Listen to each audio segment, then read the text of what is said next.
Hey YouTube, Squiddly Diddly here. Major disclaimer before I talk about this piece.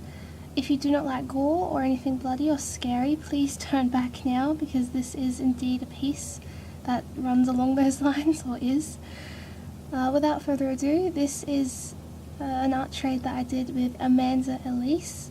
I will leave the link to her YouTube and Instagram below. About this piece, I'm not really sure what to say. I'm not the best person about talking about my artwork. When it happens, the creative process just kind of flows like a river, so it's kind of hard to talk about. But at the beginning, I included a small snippet of the sketch before I painted it, and I'm so happy that I did that because most of the time I don't take photos or even videos of the before, and afterwards I really regret it. I wondered what it looked like, but lucky enough I did this time. And this was a really fun piece to do. I reached out to Amanda Elise here on YouTube and then on Facebook about an art trade, and I was so lucky that she said yes. I was so happy, and I still am now. I'm in love with her piece. I'll include a link below to her part of the art trade as well, so you can go check that out please because it is amazing.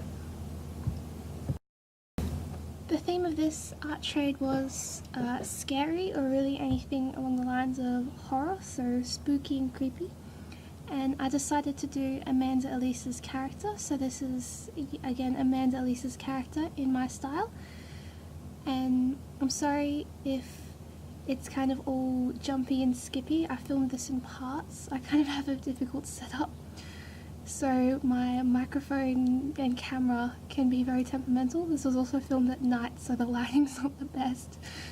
But here I'm painting the chest, just the first layer. I want it to be very bruised and kind of beaten up, as if the body wasn't his, but his head is.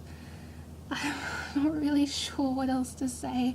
I'll try to explain my process as I go along, but the idea behind this for me was that he's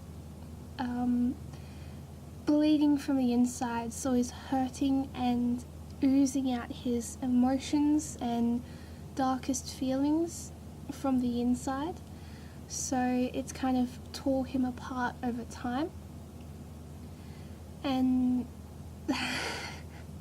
it's a sorry, that's such a dark thing to say, but that's the idea that I had behind it.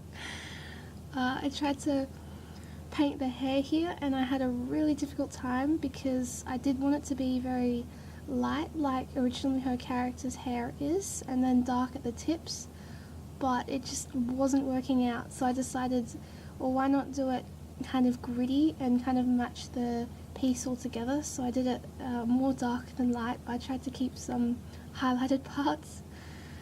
So yeah. I also forgot to record the black things that you see to the side.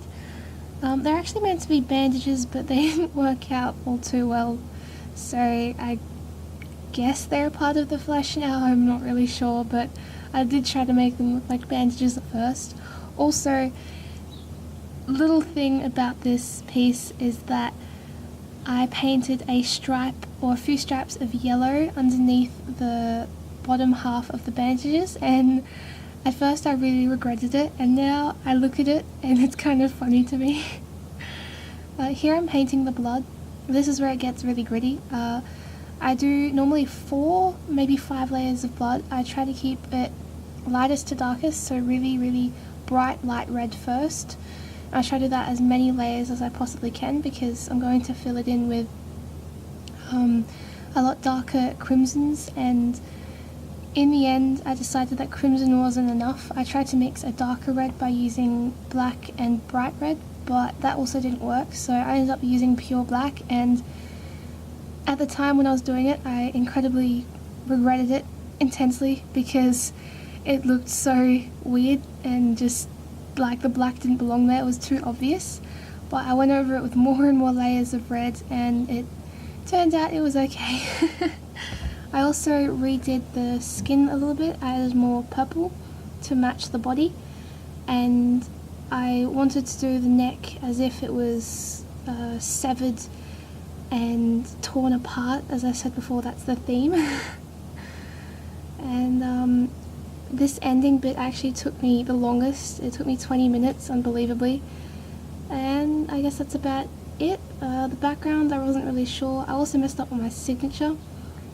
And yeah, here's the finished piece. I hope you enjoyed this video. Please like, thumbs up, and I guess subscribe if you want to see more. Yeah, that's about it. Here's a detail shot as well. Thank you, Amanda, and everyone, bye.